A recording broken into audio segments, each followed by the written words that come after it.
Good evening. You're watching the late news on HKIBC. I'm Raymond Yeung. Here are tonight's top stories. Scuffles at National Day protest outside government headquarters.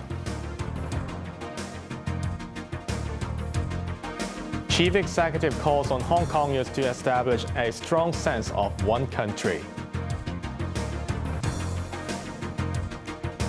And death toll climbs 3 days after devastating earthquake and tsunami swept Indonesia. Scuffles broke out during a National Day protest outside government headquarters after a group of pro-independence activists were barred from entering an open plaza. Organizer the Civil Human Rights Front said it does not support independence, but criticized authorities for clamping down on freedom of speech. Yupina Ng reports.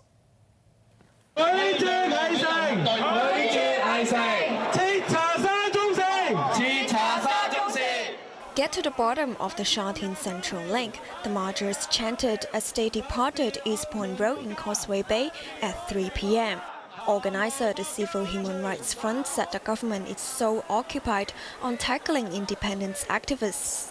It is neglecting public safety by turning a blind eye on the scandal-plagued rail project. Protesters are saying instead of fixing the problems which surfaced, the government relaxed safety rules to allow construction to press ahead. Another focus of this year's National Day March is the recent ban of pro-independence Hong Kong National Party. Holding a portrait of the party's founder, Andy Chan, this woman said she saw nothing wrong from the activists. He should be given the right to speak his mind, she said. Others fear the imminent enactment of Article 23 of the Basic Law, which outlaws acts of secession and treason. What was originally a peaceful rally turned chaotic around 1 hour after it started, when the first batch of demonstrators arrived at their destination, government headquarters in Tan Mar.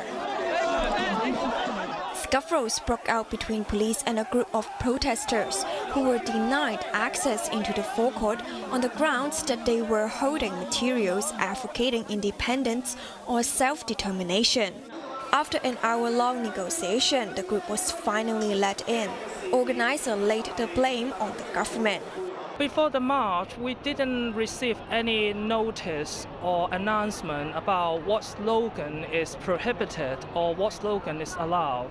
We don't support the independence of Hong Kong, but it doesn't mean that we can eliminate their voice. Ho added he would be very disappointed if the government decides to ban all protesters from using the forecourt in the future after this incident. Yupina, HKIBC. In response, a government spokesman said even though Hong Kongers are guaranteed the freedoms of speech, procession and assembly, such rights are not absolute and are bound by the law to protect national safety and security. The Basic Law has clearly stated that Hong Kong is an inalienable part of China, and advocating independence goes against the constitutional order, the statement added. The government said it will never allow pro-independence activities outside government headquarters and expressed regret that 3 security guards were injured in the scuffles. Hong Kongers must establish a strong sense of one country and correctly handle the city's relationship with Beijing, Chief Executive Carrie Lam said in her National Day reception speech. In what could be remarks directed at recent pro-independence movements, Lam likened one country to the roots of a tree, which must run deep and strong to flourish. Raymond Yeung reports.